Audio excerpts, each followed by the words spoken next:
Now the currencies, no change in anything from the weekend. I'm just going to start with the Australian dollar. I can make a strong case for 5 up off the low, A, B, C back straight into that 618 retrace. So if any of you were watching that, then that was the area to get long. If not, we've got a 1, 2, 3. We should get a 4, 5 and a pullback. So wait for another small high and a pullback that stays above 0.7140, and that gives you the long entry. Alternatively, you can buy a breakout of 72.29 in the Australian dollar, but with caution. Okay. Euro, I've got this 1, 2, now another 1. I'm looking for it to remain below this high here. Let me just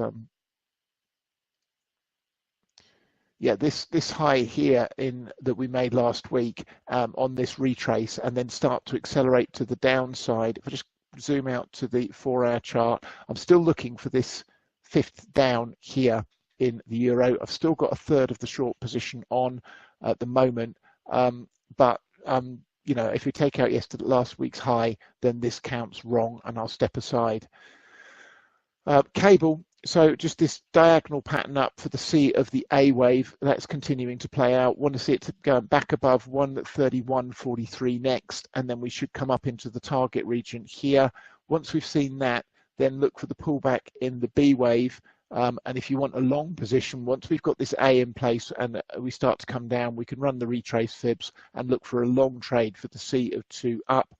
US dollar, Japanese yen continuing to play out. I'm looking for it to move up here for this 3 next. 112.94 remains the target for the 3 of 3, then the 4, 5, and so on and so forth. So no change there.